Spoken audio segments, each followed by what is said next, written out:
The Retreat, Daphne, Part 3.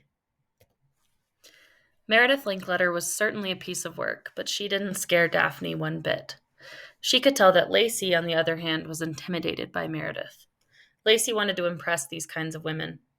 Daphne thought this was something that must go away with age, because Daphne was completely indifferent. Daphne had encountered women like Meredith all throughout her life. Growing up in the city meant crossing paths with the extremely wealthy as well as the borderline destitute. Daphne fell somewhere in between. She quickly learned to stay in her lane at all costs unless she saw injustice. And she saw her fair share. When that was the case, Daphne wasn't afraid to get a little dirty. She wasn't afraid to call someone out when they were showing their ignorance, and she'd even been known to throw a few punches in her day. She knew she'd earned somewhat of a white trash reputation because of this. She didn't care. Working in the service industry had ironed out most of her scrappiness on the surface, but it still lingered somewhere deep inside of her. She'd been forced to bite her tongue on more occasions than she could count. And so maybe it was hearing Meredith's little tantrum over receiving a Tiffany's instead of a Cartier bracelet that pushed her over the edge after years of that side of her being suppressed. But that wasn't the truth. This was the truth. After she and Lacey got the women settled in their chairs, Meredith had the audacity to ask both Daphne and Lacey to assume party-goer roles in the whole charade of the gift-opening process, as if they didn't have a million other things to do. Clearing the tables, extinguishing the sternos underneath the chafing dishes, boxing up all of the untouched food that just had to be changed at the last minute. Daphne begrudgingly agreed. She told Lacey she was going to check on Shanna and Raffi in the main dining room. She could see through the glass doors that they were doing fine. The big rush of country clubbers wasn't due for another hour. But Daphne would have done anything to remove herself from the room full of uptight, polished women, if only for a few minutes. In a very uncharacteristic move, Daphne decided to go back into the office to check her phone. She felt like she was getting away with murder. She yelled at Shanna just the other day for that exact move. She didn't even know why she was going to check her phone. She wasn't expecting a message from anyone. She didn't have emails to check. She just simply wanted to escape. If Daphne was being honest with herself, it was getting harder and harder to get through her shifts at the retreat. Lately, her mind wandered. She secretly hoped that there was a message from Stephen, asking if she wanted to go out for drinks after work. It had become their sad ritual. Daphne got a negative test. Stephen took her out for happy hour. Thinking of Stephen instantly sent a pang of guilt through Daphne's conscience. Callum was right. She needed to tell him the truth. But she wasn't ready. She peered out the doorway to make sure no one was around before she discreetly peeked at her phone. She did see Stephen's name, and at first her heart soared. But then she saw the message. We need to talk. Her heart sank. Is he breaking up with her? Is he sick? And even worse, does he know? How could he know? How could he possibly know? Daphne took a deep breath. She needed to be careful about how she responded. Should she even respond at all? We need to talk seemed like something that needed to be accomplished in person. She debated with herself before remembering that she'd left Lacey alone with the wolves. At the last minute, against her better judgment, she grabbed her phone and took it with her.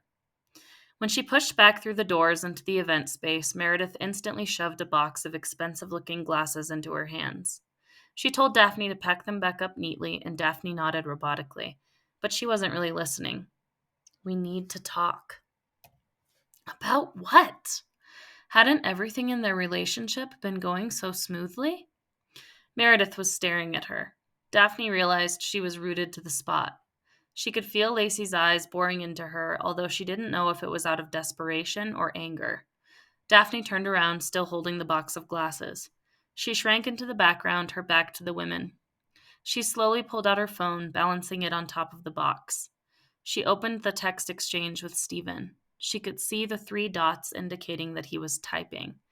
Good, Daphne thought. Maybe it was a mistake. Maybe he'll say that was meant for someone else. But who else? She was stopped in her tracks when a photo from Stephen popped up in the exchange. An icy chill ran down her spine. Her vision started to blur and she felt like she might faint. Her legs started to tremble and her heart was racing. Distantly, she could hear the sound of commotion in the background, voices reaching a higher pitch. Something about a Tiffany's bracelet. She was ripped back into the present when she heard Lacey screaming her name. Daphne! She slowly turned around. Lacey was standing in the middle of two of the women, Meredith and the mousy one who must have bought her the bracelet. The two women looked like they were ready to throw punches, and Lacey looked at Daphne, pleading for her help. Without thinking, Daphne raised the box of glasses above her head before slamming them down with such force that she surprised herself with her own strength. The sound was much louder than she would have anticipated, as though Daphne had broken through the glass door itself. Lacey's eyes couldn't possibly have gotten any wider than they were at that moment, and the women were stunned into silence. And then all hell broke loose. No! A woman, presumably the one who purchased the glasses, shrieked. What the fuck do you think you're doing? Meredith shouted. The woman who bought the bracelet looked down at the wreckage before slowly looking up at Daphne. She smiled and let out a single guffaw before remembering herself. She quickly bit her lip and started gathering her things. Excuse me? The bride's mother had suddenly found her voice. The woman who bought the glasses, Marissa, was absolutely beside herself. She had crouched down next to the shattered glass, her hands shaking. Lacey shouted at her to stand up so she didn't get cut. Daphne didn't dare look at Lacey. For a moment, she believed that if she closed her eyes, this would all go away. She'd be back on her patio smoking a cigarette in anticipation of this moment, and it would all go smoothly and according to plan. She half expected Meredith to try to fight her, but she had met enough Merediths in her life to know that they were all bark and no bite. But that didn't mean she wouldn't put up a fight in her own way. She came to stand directly in front of Daphne. Her hands were on her hips, and her entourage of prissy princesses glowered behind her. I demand a full refund. And you owe Clarissa, a new quartet of goblets, Meredith said. A flush had risen in her cheeks. The corners of her lips twitched upward in what looked like a smile. Daphne knew better than anyone that there were people in the world who got a rush out of drama, who were never truly happy unless there was something to be unhappy about. I don't owe you a thing, Daphne said quietly. Excuse me? Meredith asked. Daphne cleared her throat. I said I don't owe you a goddamn thing, she said, this time loud enough for everyone to hear. She took a step toward Meredith, who surprisingly stood her ground. My colleague and I have bent over backward for you all day. We changed your menu 2 hours before your event, and guess what? You didn't even eat anything.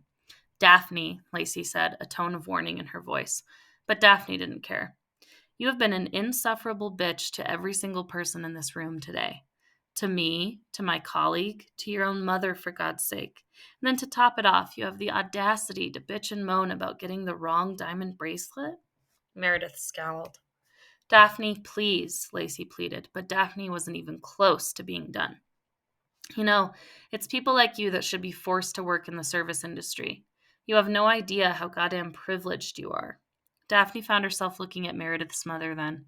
She was reaching her arm out toward Meredith as if she was ready to catch her if she fell. Suddenly, Daphne was crying hot, unwelcome tears, and she was too stunned to feel embarrassed about it. Meredith doubled down. You will give my mother a refund, and you will replace what you've broken, she said. Then she added, just so Daphne could hear, it's trashy people like you who will work in the service industry for the rest of their lives because they don't have any self-respect or worth. She smiled a nasty little smile. Daphne slapped Meredith Linkletter so hard across the face that she worried Meredith would be knocked out clean. Instead, she shrieked, crumpling to the ground while clutching her face. The other women rushed toward her to help. Daphne! Lacey shouted, but Daphne was already heading for the door. I'm going to call the police, Meredith's mother yelled. I fucking dare you, Daphne shouted over her shoulder. I'm going to tell your boss. I won't stop until you're fired. Daphne spun on her heel. She untied the apron from behind her back and threw it on the ground. Well, you won't have to wait long, because I quit. With that, she stormed out of the retreat, the place that had felt more like a home to her than anywhere else for the past 12 years, without looking back. As she walked to her car, she could hear Callum shouting her name. She didn't even turn around. She would deal with him later. 1 hour later, after disassociating in her car for what felt like an eternity, she bellied up to the bar down the road. It was only after 2 shots of whiskey that she allowed herself to turn her phone on again. There were 17 missed calls from Callum, 5 voicemails. There were 3 frantic messages from Lacey. She scrolled down. There was one other text from Stephen. It's over. She did her best to stifle her sobs as she opened the picture from Stephen. It was the box for the plan B she used to get rid of their baby.